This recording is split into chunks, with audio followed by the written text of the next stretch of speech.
Hi, you're watching Meet the Diplomat, and with us on the show today is the Ambassador of Belarus, His Excellency Mr. Oleg Laptenok. Hi. Let's start the conversation with the visit of the President of Belarus to India. What are we looking forward to get out of it? Well, as the story goes, normally when the bilateral relations are to have a booster, normally there are various factors.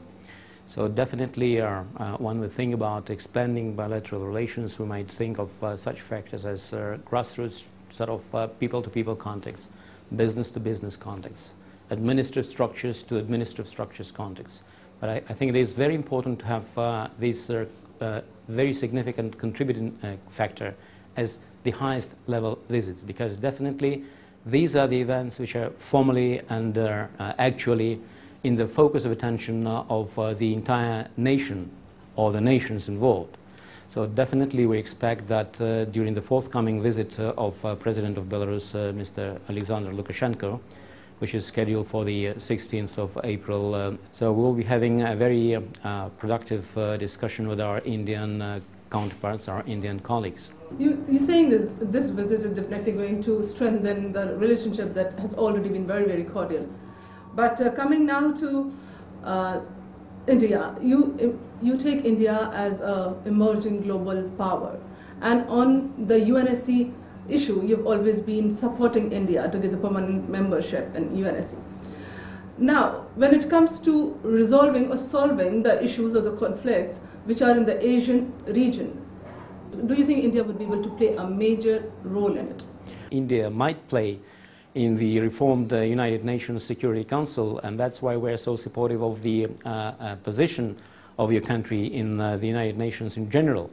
Because we consider that of late, India has acquired huge potential in various areas. It is political, it is economic, it is military, it is in general the focal country in the region. I would say that that is one of the elements which make the potential linkage between a number of and complementarity between a number of industrial potentialities of our countries so strategically important for both the countries. Yes, we all realize how important the role India is playing in the region. We know the message the country is sending to the entire globe. So definitely of late India has acquired new global position.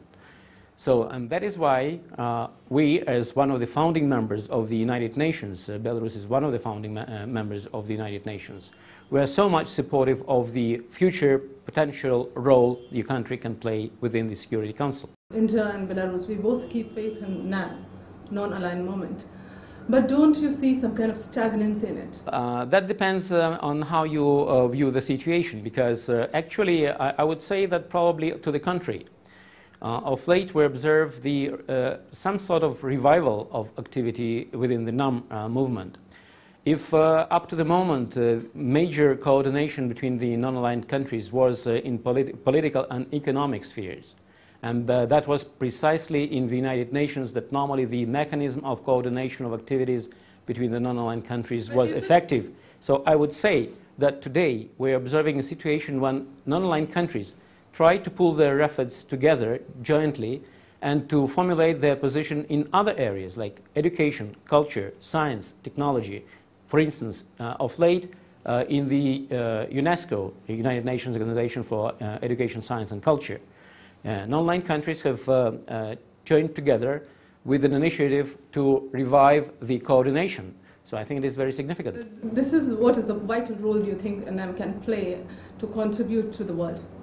Well, actually, even if you take a sort of pure arithmetical position, which is probably not the most important factor, even from that point of view, it is probably 2/3 of the UN membership. So it is a very significant factor in international politics. I think we should not ignore that. And India plays a very significant role in the United Nations and in the non-aligned movement. And this trade result, it has been impressive, and it saw the maximum boom last year.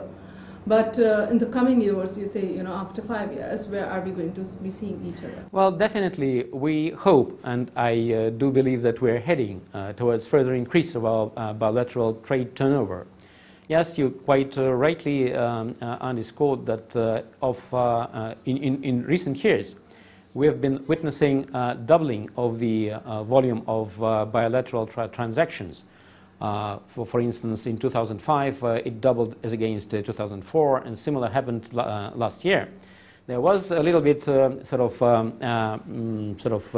decrease of that, very slight decrease quite recently. But we do hope that with the industrial team accompanying the presidential delegation, I think we'll overcome. And do you also plan to, intensify the cooperation between India and Belarus as far as science and technology things concerned? Belarus is one of the core countries in our area, which is also a hub for mathematical. We are very strong in mathematics, like India.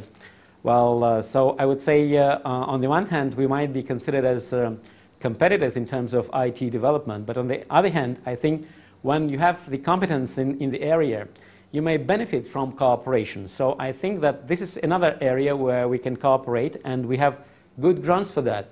We are now launching a new huge project in the center of the capital city of Belarus, Minsk. We need to take a short break. Keep watching Meet the Diplomat.